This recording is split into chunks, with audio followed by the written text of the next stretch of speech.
ખેરગામના આછવણીના પ્રગટેશ્વર ધામ ખાતે 78માં સ્વાતંત્ર્ય પર્વની ઉત્સાહભેર ઉજવણી કરવામાં આવી હતી। ધર્માચાર્ય પ્રભુદાદાના વરદ હસ્તે ધ્વજવંદન કરાયું।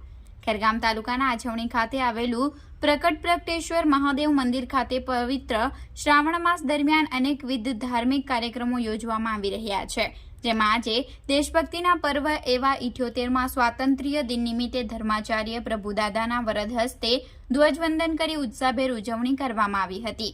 આ અવસરે ધર્માચાર્ય પ્રભુદાદાએ જણાવ્યું કે અંગ્રેજોની ગુલામીમાંથી બચાવવા માટે મહાત્મા ગાંધીજી, સરદાર વલ્લભભાઈ પટેલ, જવાહરલાલ નહેરુ જેવા મહાપુરુષોએ બીડું ઝડપ્યું અને સત્યને અહિંસાના માર્ગે ચાલી દેશને આઝાદી અપાવી હતી। દેશની રક્ષા માટે જેમણે બલિદાન આપ્યું છે તેમને વંદન કરી એમની આત્માને શાંતિ મળે, એમનું કલ્યાણ થાય તેવી પ્રાર્થના કરી હતી। આપણા દેશમાં ઉજવાતા દરેક પર્વનું અનોખું મહત્વ છે। ભારત દેશની ભૂમિ અતિ પવિત્ર છે, જેની ઉપર અનેક મહાપુરુષો, દેવી દેવતાઓ અને વીરલાઓએ જન્મ લીધો છે।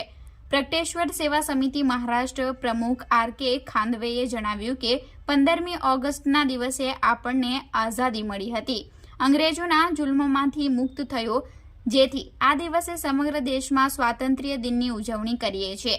પ્રગટેશ્વર ધામ ખાતે ધર્માચાર્ય યજ્ઞાનંદજી મહારાજ પ્રભુદાદાના આશીર્વાદથી આ પર્વની ઉજવણી કરવામાં આવી છે।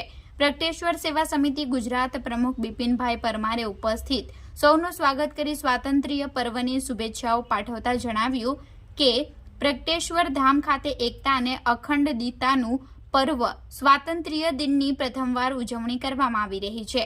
ધ્વજવંદન સ્થળે ફૂલો અને રંગોળી મદદથી ભારત માતાનો નકશામાં ત્રિરંગો બનાવી સુંદર શણગાર કરવામાં આવ્યો હતો। અપ્પુભાઈ પટેલે દેશભક્તિ ગીત રજૂ કર્યું હતું। ધ્વજવંદન બાદ મંદિર પરિસરોમાં વૃક્ષારોપણ કરાયું હતું। આ પ્રસંગે પ્રગટેશ્વર સેવા સમિતિ પ્રમુખ બિપિનભાઈ પરમાર અને આર.કે. ખાંદવે, ખજાનચી અમિતભાઈ પટેલ, મહિલા પ્રમુખ સીતાબેન પટેલ, અપ્પુભાઈ પટેલ, જીકુભાઈ પટેલ, રવિભાઈ રસાણિયા, જીતેનભાઈ જોશી, જયેશભાઈ પટેલ, દેવ બ્રહ્મભટ્ટ સહિત ગુજરાત, મહારાષ્ટ્ર શિવ પરિવાર ઉપસ્થિત રહ્યા હતા।